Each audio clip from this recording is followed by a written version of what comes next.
This one started with confusion, both theirs and mine. My TV's possessed, the caller said. I asked what exactly was happening. The channels keep changing by themselves. It's like someone else has the remote. I asked if they lived alone. Just me and my dog, they said. But he's innocent. He doesn't even like reality shows. I tried not to laugh. I asked if they had checked under the couch or near the cushions. I did, they said. Nothing there. I even checked the freezer. Don't ask why I wasn't going to. They insisted the TV was haunted. It was on the news. Then suddenly switched to a cooking show. Then cartoons. Then back to the news, but in Spanish. I don't even speak Spanish. I asked if their dog had been near the remote. Silence. Wait, hold on. I heard some rustling then. Oh my God. He's been lying on the remote the whole time. I smiled. He just rolled over and hit the volume button. Mystery solved. I told them it happens more often than they'd think. He's watching cartoons now, they said, and wagging his tail. It was nearly midnight when the call came in and I could already hear rushing water in the background. The voice on the line was tense, low, and oddly dramatic. It won't stop, they said. I asked what wouldn't stop. The toilet.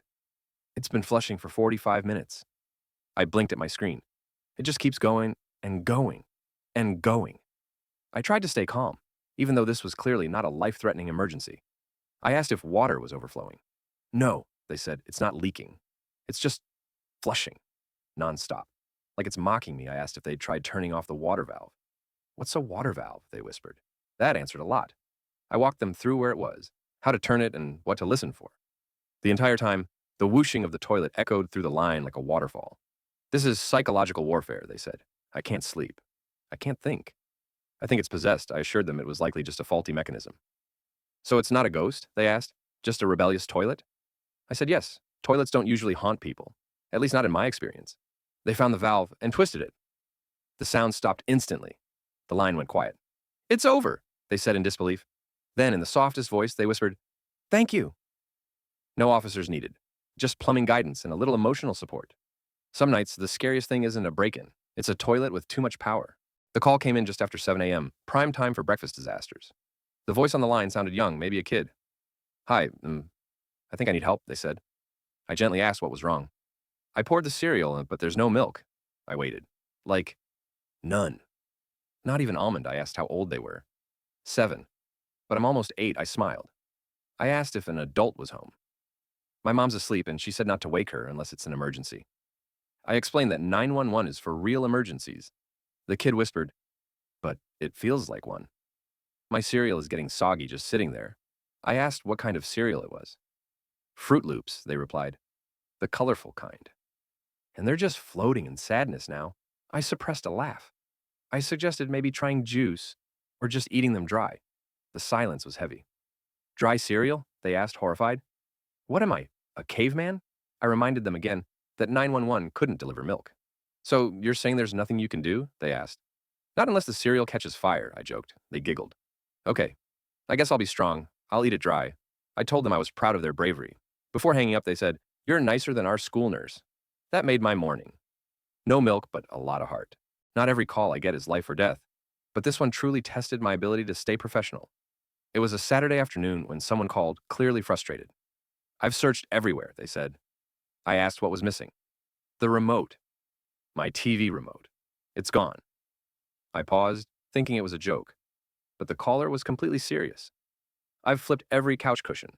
I looked under the fridge. I even checked the freezer. Nothing. I asked why they were calling 911. Because I've been stuck on the same channel for 3 hours, they said.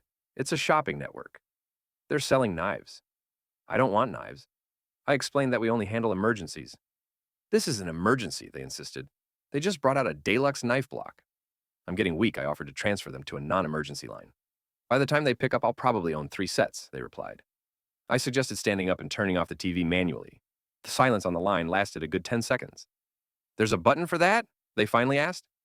I confirmed, yes, there is. Then I heard shuffling. Oh my God, they said, it worked. I'm free. They thanked me like I'd rescued them from a hostage crisis. No report filed, of course. But that call reminded me, for some people, being trapped with 24/7 infomercials is worse than any nightmare. I've been on night shifts long enough to know that strange calls tend to come in after dark. That evening, around 11:20 p.m., the line lit up with a quiet voice on the other end. My TV's haunted, the caller whispered. I paused. Not the kind of emergency I expected. I asked what made them think that. It keeps turning on by itself, they said, and changing channels. Fast. Like someone's flipping through them from the other side. I asked if they had a smart TV or remote control nearby. They swore nothing was near it. It turned on at 3 a.m. and started playing static, they said.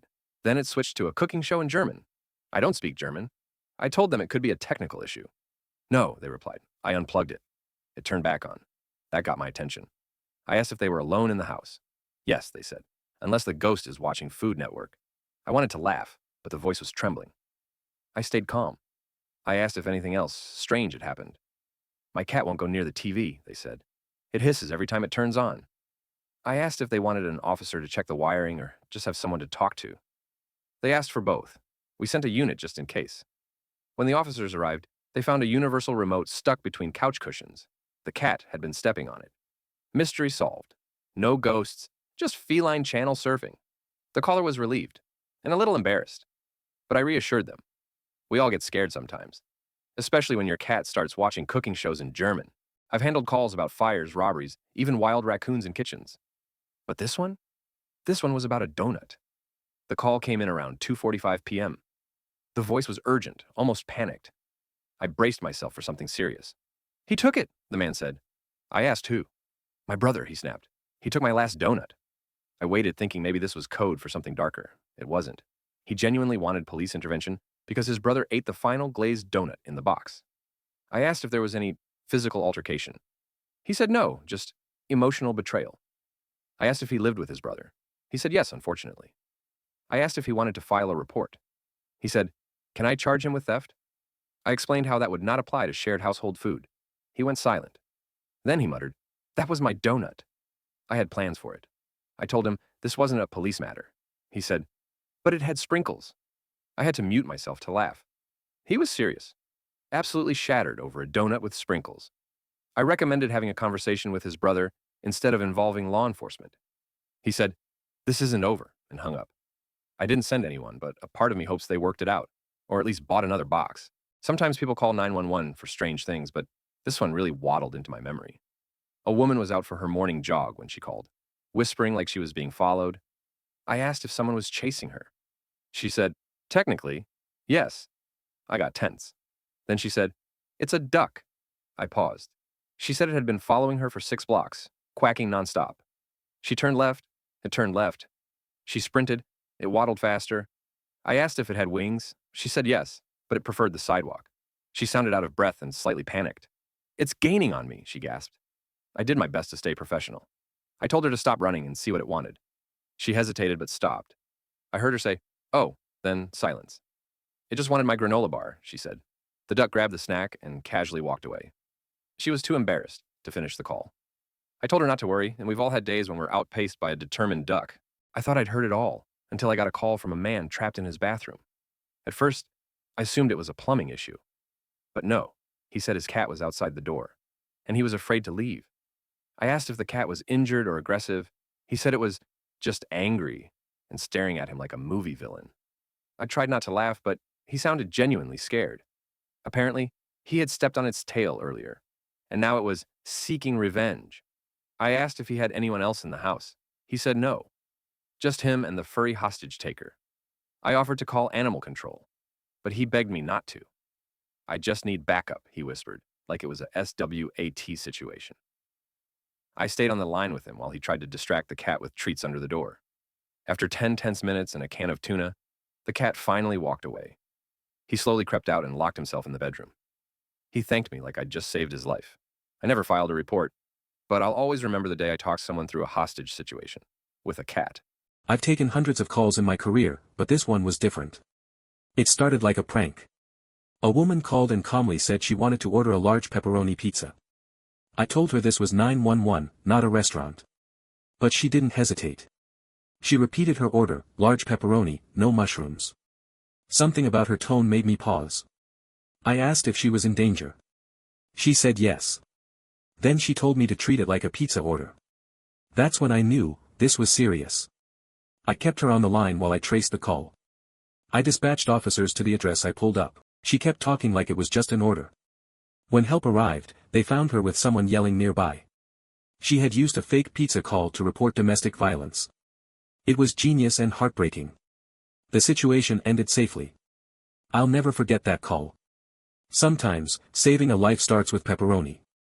The call came in during the dinner rush, around 6:15 p.m. The voice was strained and dramatic. "I need assistance," they said. I immediately asked if anyone was hurt. "No," they replied. "But I'm about to be if this bottle doesn't open." I blinked. "What kind of bottle?" "Ketchup. Glass. The stubborn kind." I stayed professional. "Have you tried tapping it?" "Tapping, shaking, turning it upside down, talking to it, nothing works." I asked if they had someone else nearby who could help. "My roommate tried," they said. "He gave up after 5 minutes and said, 'It's not meant to be.'" I almost laughed. "It's just me and these cold fries," they continued. "And they're getting sadder by the second." I asked if they wanted me to send someone from the fire department.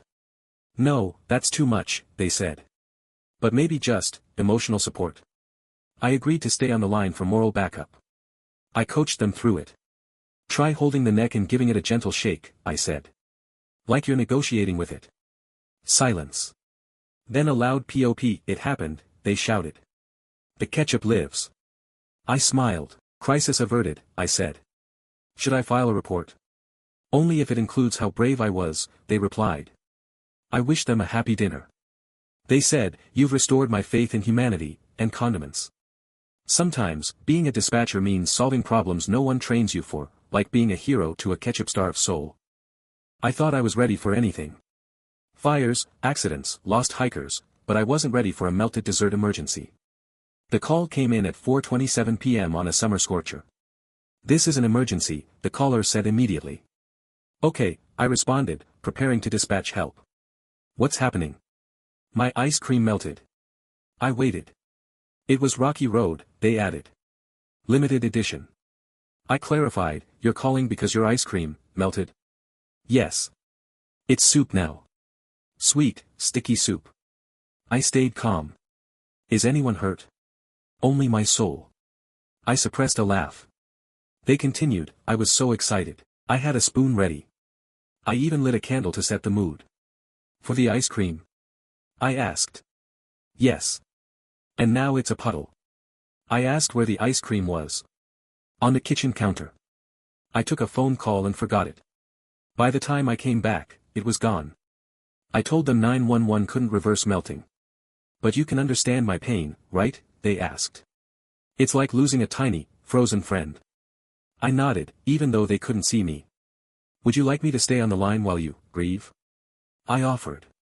"No," they sighed. "I'm going to drink it with a straw and pretend this never happened." I wished them strength. "Thank you," they said. "You've been kinder than the grocery store clerk who dropped it." Some calls are about danger. Some are about disappointment. Either way, I'm here. Not all thefts are created equal, some are just more dramatic. The call came in mid-afternoon. The tone was serious, but the situation, less so. "I need to report a theft," the caller said. I asked what had been stolen. "My mustache." I blinked. "You mean, your real mustache?" "No," they replied. "My fake one. It's velvet. Limited edition. Italian." I held back a sigh. "When did you last see it?" "About an hour ago. It was on the bathroom counter." I turned around and, gone. I asked if anyone else was in the home. "Just my roommate," they said. "He's jealous. His costume isn't half as good." I asked what the mustache was for. "A murder mystery party," they said. I was going to be Detective Romano. "With the mustache?" I asked. "It makes the whole look. Without it, I'm just a guy in a trench coat." I tried to keep a straight face. "Do you suspect your roommate took it?" "I do. He was giving me weird looks. Then he disappeared into his room." "Have you asked him?" I said. "No," they replied. "This is war." I paused. "Sir, this isn't an emergency. It is to Detective Romano." I gave them a few non-emergency options and suggested talking it out. "If that fails," they said, "I'll go in undercover. Without the mustache." I wished them luck. They said, "I just hope justice grows back, thick and full." That call reminded me, when identity is glued to your upper lip, it's personal. The call came in at lunchtime, and the desperation was immediate. "My sandwich is gone," the caller shouted. I asked them to calm down and explain. "I made it this morning. Turkey, provolone, toasted sourdough. It was beautiful. I waited. I put it in the office fridge with my name on it. In capital letters. And now, it's gone." I asked if they were sure it was taken. I checked twice. I even smelled the air for clues. I held back a smile. "This is a shared fridge." "Yes, but we have rules. There are lines. Boundaries. Honor systems." I asked how many co-workers had access. "At least 20. Maybe more if someone brought a guest." I asked if they confronted anyone. "Not yet. But I have suspects. Carl brings suspicious Tupperware." I reminded them that food theft isn't usually handled by 911. But it's not just food. It's betrayal. This was a sandwich I built with love. I suggested speaking to HR or leaving a passive-aggressive note. I already printed a poster. It says, "You stole from my stomach." Shame. I stayed professional. "Would you like me to log this call?" "Only if you call it what it is, a cold case." I almost laughed. They thanked me for listening. "I know it's silly," they said. "But you don't understand. It had pickles." I told them I understood more than they thought. And honestly, a stolen sandwich hurts more when it had pickles. The call came in at lunchtime, and the desperation was immediate. "My sandwich is gone," the caller shouted. I asked them to calm down and explain. "I made it this morning. Turkey, provolone, toasted sourdough. It was beautiful. I waited. I put it in the office fridge with my name on it. In capital letters. And now, it's gone." I asked if they were sure it was taken. I checked twice. I even smelled the air for clues. I held back a smile. "This is a shared fridge." "Yes, but we have rules. There are lines. Boundaries. Honor systems." I asked how many co-workers had access. "At least 20. Maybe more if someone brought a guest." I asked if they confronted anyone. "Not yet. But I have suspects. Carl brings suspicious Tupperware." I reminded them that food theft isn't usually handled by 911. But it's not just food. It's betrayal. This was a sandwich I built with love. I suggested speaking to HR or leaving a passive-aggressive note. I already printed a poster. It says, "You stole from my stomach." Shame. I stayed professional. "Would you like me to log this call?" "Only if you call it what it is, a cold case." I almost laughed. They thanked me for listening. "I know it's silly," they said. "But you don't understand. It had pickles." I told them I understood more than they thought. And honestly, a stolen sandwich hurts more when it had pickles. The call came in just after school let out, a classic time for academic distress. "I need to report a crime," the young voice said. I asked what happened. "My dog ate my homework." I waited, expecting the usual joke. But the voice was trembling. It was real. I saw him do it. 1 minute I'm stapling it, next minute, gone. I asked if they were serious. Dead serious. Math and everything. He didn't even chew, just swallowed. I stayed calm. "Did you tell your teacher?" "No. She won't believe me. She says, be responsible." But how can I be responsible when I live with a homework-eating monster? I tried not to smile. Was it a big assignment? Huge. Fractions. Charts. I even used glitter glue on the title page. I asked if they had any proof. Just his guilty face. And one half-chewed corner I saved as evidence. I offered advice on talking to the teacher. "Should I bring the chewed part in a plastic bag?" they asked. "Like forensics?" "Sure," I said, "if it helps your case." Before hanging up, they said, "You're way nicer than Mrs. Reynolds." I wished them luck and told them even heroes sometimes lose battles to hungry dogs. It was a calm afternoon when I got the call. "He's been up there for 3 hours," the caller said. I asked who. "My cat. His name's, well, it doesn't matter. He's stuck." I asked how high the tree was. "Very. Like, if he jumps, I'm not catching him." I asked if they had tried coaxing him down. "I've tried tuna, chicken, treats, and pleading. He just stares like I insulted his honor." I asked if the cat seemed hurt. No. Just smug. I smiled. That's typical. I told them most cats come down on their own. That's what people keep saying, but I think he's committed to the bit. I stayed on the line as they tried calling again. Still nothing. He blinked, turned his back, and sat like a statue. I asked if they wanted animal control. Only if they bring snacks. For me, not the cat. Eventually, the caller sighed. He'll come down when he's ready. Or when he misses dinner. I agreed. Cats don't like being told what to do. Before hanging up, they said, "You're the only person who didn't tell me to just wait it out." I said, "That's because I've met cats like yours." And I meant it. It was one of those calls where I had to mute myself twice to avoid laughing. The voice was panicked but muffled. "I'm stuck," they said. I asked where. "In my sweater." I paused. "Like, you're wearing it?" "No. I was putting it on." I got one arm in. Then my head. And now, nothing moves. I tried to visualize it. "So you're halfway dressed?" "No, I'm fully defeated." I tried to pull it down and ended up twisting sideways. Now my face is in the sleeve and I can't find the hole. I asked if they were injured. "Just emotionally." I asked if anyone else was home. "No. I live alone, and I don't want this to be the way I go out." I offered to call a neighbor or friend. "I can't see my phone." I called 911 by yelling at my smart speaker. That was impressive, honestly. I guided them to slowly reach for the hem. "Okay. I feel fabric. Lots of fabric. Now pull gently," I said. Backwards. Like a sweater negotiation. There was rustling, groaning, and then a long sigh. "I'm free," they whispered. I made it. I told them I was proud. They asked if I could erase the recording. I said no, but promised it was safe with me.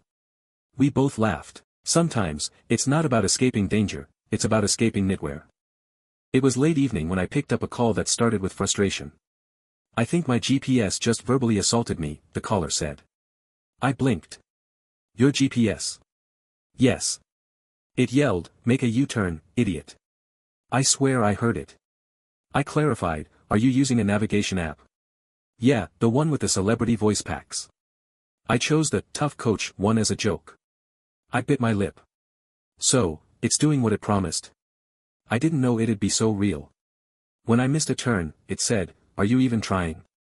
I stayed quiet, and when I got stuck in traffic, it said, "Nice job, genius." I asked if they wanted to change the voice. I would. But now I feel like I'm disappointing it. Like I've let it down. I offered to walk them through how to switch settings. "No," they sighed. "It's too late. We've bonded through the pain." I tried to stay neutral. "Do you need help with directions?" "No. I'm parked now. Just emotionally lost." Before hanging up, they said, "If I ever go on a road trip again, I'm choosing a voice that compliments me." I said that sounded like a wise decision. Some days, even your GPS knows how to hurt your feelings. The call came in with static and a small voice. "I want a Happy Meal," the child said. I paused. "You've reached 911. What's your emergency?" "I'm hungry," the voice replied. I asked how old they were.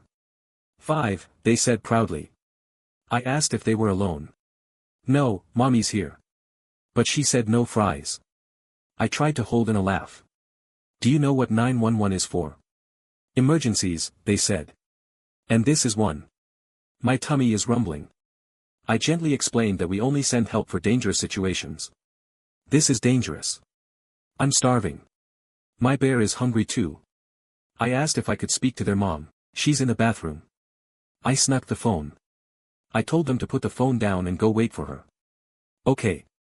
But can you at least tell Ronald McDonald to hurry?" That was new. I said, "Ronald doesn't work here, sweetie." They gasped. "He doesn't. Then who makes the fries?" I told them McDonald's has their own line. "Okay. Can you call them for me?" I said no, and reminded them not to call 911 unless there's a real emergency. "What if I fall from the couch?" "Then you call." "What if I drop my nugget?" "That's not an emergency." "What if I drop my nugget on my foot?" I sighed. "Still not an emergency." They whispered, "You're strict." I told them I was just trying to help. They said thank you and hung up. A few minutes later, I heard giggling from the same number, followed by, guess what? Mommy said we're getting nuggets. Sometimes, 911 dispatchers hear the most innocent forms of desperation, and honestly, it's a little adorable. It started with screaming. I could barely make out the words at first. There's a bee, they shouted. I asked if they were hurt. No, but it's flying. In my face. I asked if they were driving. I was. I pulled over. I nearly crashed. I told them they did the right thing by stopping. It's huge. Like, monster bee size. I stayed calm. Okay, take a breath.